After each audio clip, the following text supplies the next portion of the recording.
پرون باجوړ کې یو نوجوان هلک، یو نوجوان خیسته حسین چا شهید کړو، چا قتل کړو، چا هغه په بې دردۍ سره داسې ناڅاپه وویشت کړو.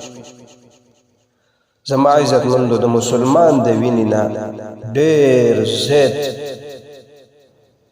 د نهر یو لښتې ته جوړ شوی دی او داسې دا وینه تویږي، او بیا خصوصا په باجوړ کې، په باجوړ کې هغه حال بد حال چې د ویلو نه. دغه نه مخکې تقریبا په 30 جنوري و تقریبا مئی و داسې علما 83 علما شهیدان شو، کونډې یتیمانان شو. هغه علما چا چې د باجوړ مسجدونه سنبالول، چا چې د باجوړ مدرسې سنبالولې، هغه علاقې ته محروم شو، چا چې د قرآن درسونه هلته کول، چا به چې د رسول الله صلی الله علیه وسلم احادیث دین ښودلو، هغه علاقې داسې محروم شو. د هغې نه مخکې علما یو پسې بل یو پسې بل تقریبا داسې پی درفع علما شهیدان کېدل. خو د دغې نه پس دا پرون چې کوم دی داسې نوجوان، حیران یم دې قاتل ته چې ستا لاس څنګه ورتلل، حیران یم دې ظالم ته چې ستا زړه و که څه و تا سره. تا خو ریحان زیب شهید نه کړو، تا خو د هغه خاندان ودردولو، تا خو د هغه بچي، د هغه پیغله کونډه دې ودردوله، د هغه مور دې ودردوله، داسې په بې دردۍ سره دې ودردول. خو زه حیران دایم چې زمونږ د پښتون وینه تویږي، او به خاص کر باجوړ چې د اقوام متحده پورې د هغې د امن آواز لاړې، چغې لاړې،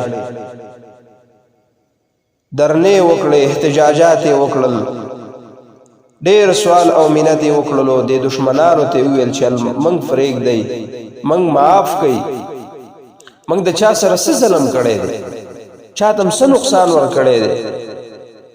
ملک دپاره خو په پاکستان کې قربانۍ هغې ورکړې، وینې هغې توی کړې، جنگ جګړې پرې راللې، دونه لوی سخته یې تېره کړله چې خپل علاقې کلي پرېښودل، راله ښکته ودونونو ته، پیغلې زنانه هغه چې کوم دی په خیمو کې په روډونو باندې شپې وکړلې، د هغې د حیا عزت جنازې وویستلې، هغه سختې تېرې کړلې. واپس لاړه باجوړ آباد کو.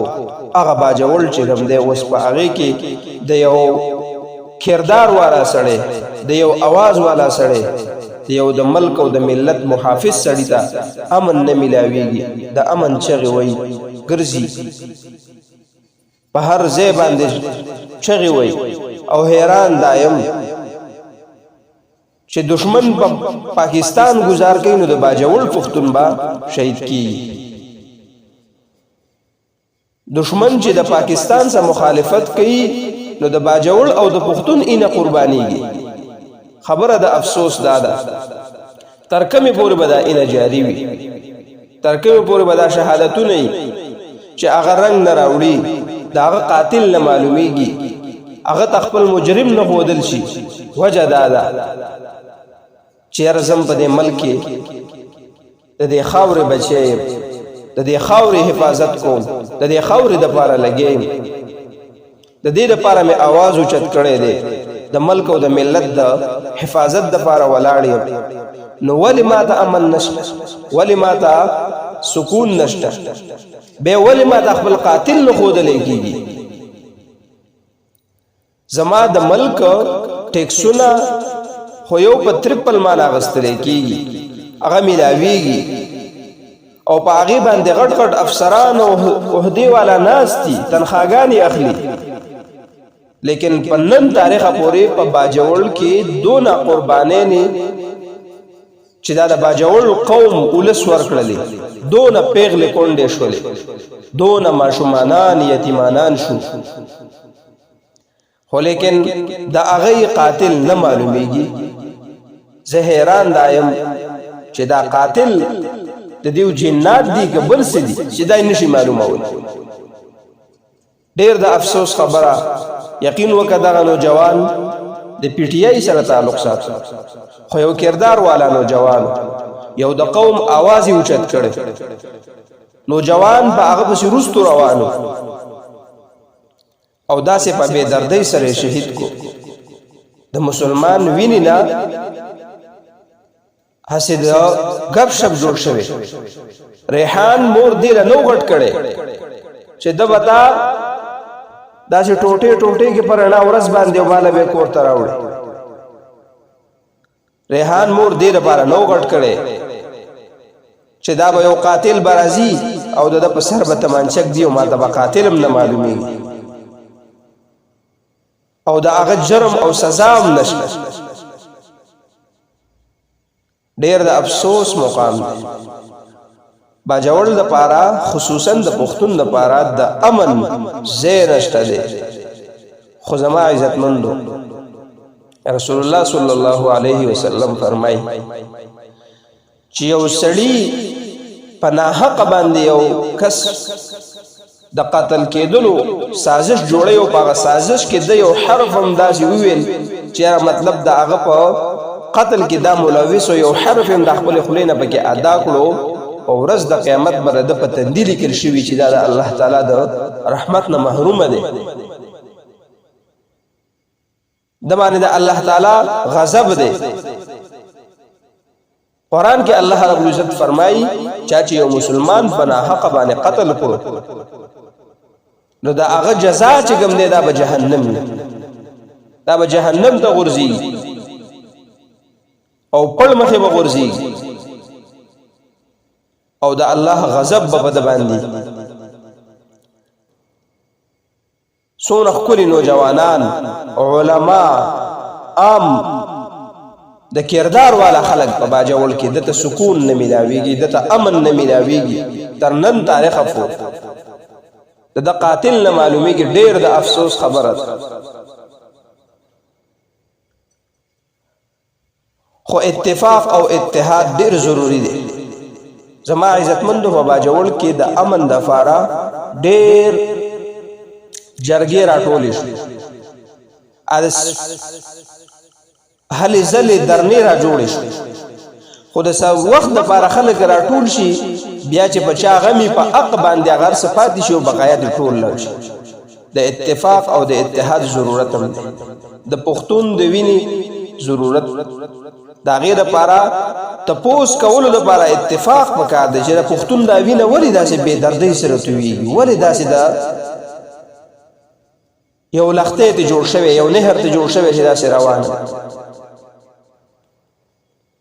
هغه ځوانان هغه علما چې د دې نه مخکې شهیدان شو په یو ځل باندې په ټول باجوړ کې چې چا چې مسجدونه سنبالول، چا چې علما وو هغې د قوم بچو ته درس تدریس کو، قرآن یې ورته ښودو. هغه یوازې د هغې کورونه نه وو وران شوي، ټول باجوړ په هغې وران شوي. ولی هغه خلک چې هغې قومونو ته مدارسو کې علماو ته سبقونه ښودل.